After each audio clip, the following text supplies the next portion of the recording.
नमस्ते भक्तों। आज हम पनमनी एकादशी के कथा के बारे में जानेंगे। इस दिव्य कथा प्रस्तुति में हम उस व्रत को समझेंगे जो सच में आध्यात्मिक रूप से अत्यंत दुर्लभ और बेहद प्रभावशाली है। आप सभी का इस विशेष कथा एक्सप्लेनर में स्वागत है। देखिए, पद्मिनी एकादशी को हम कमाला या पुरुषोत्तमी एकादशी के नाम से भी जानते हैं। और ये इतनी शक्तिशाली आखिर क्यों है? क्योंकि ये रोज रोज नहीं आती। ये लगभग हर 32 महीने में बस एक बार अधिक मास यानी पुरुषोत्तम मास के दौरान ही आती है। ये पूरा महीना ना भगवान विष्णु को समर्पित होता है। तो इस विशेष समय पर किया गया कोई भी व्रत आम दिनों के मुकाबले कई गुना, जी हाँ, कई गुना ज्यादा फलदायी होता है। खंड 1, राजा और रानी का दुख। चलिए सीधे कथा की ओर बढ़ते हैं।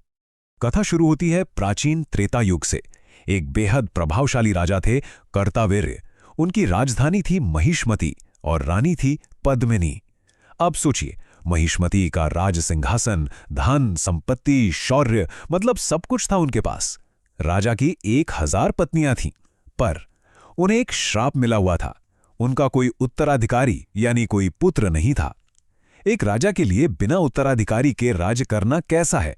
एकदम उस भूखे व्यक्ति की तरह जो स्वादिष्ट खाने के सामने बैठा तो है पर खा नहीं सकता। इस असीम दुख से परेशान होकर राजा कर्तावीर्य ने अपना सारा राजकाज मंत्रियों को सौंप दिया। सन्यासी के कपड़े पहने और घोर तपस्या के लिए निकल पड़े जंगल की ओर। और उनकी रानी पद्मिनी ने भी पूरे समर्पण के साथ उनका हाथ थामा और उनके साथ चल पड़ी। अब ये तपस्या कोई छोटी मोटी नहीं थी। शुरुआत होती है गंधमादना पर्वत पर जाने से।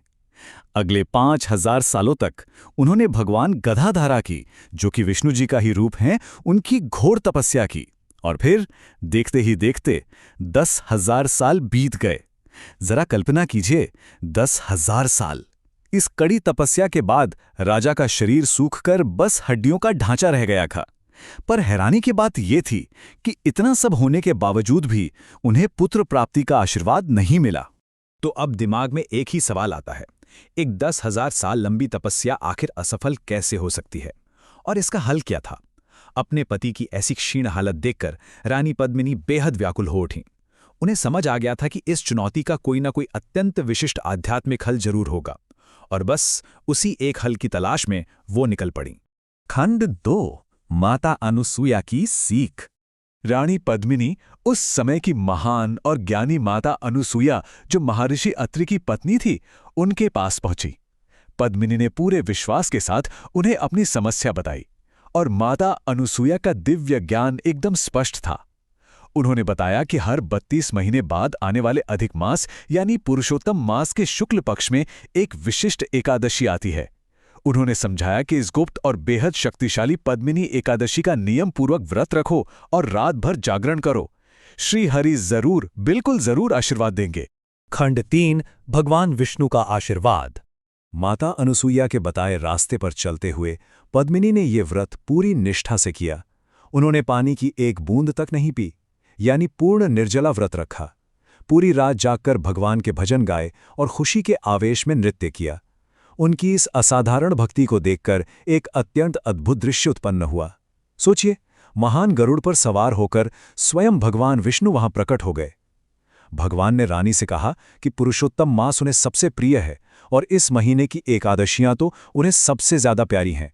वो पद्मिनी की इस निष्काम भक्ति से इतने प्रसन्न थे कि उन्होंने तुरंत उन्हें वरदान मांगने को कहा। पद्मिनी ने प्रार्थना की कि ये वरदान उनके पति को मिले।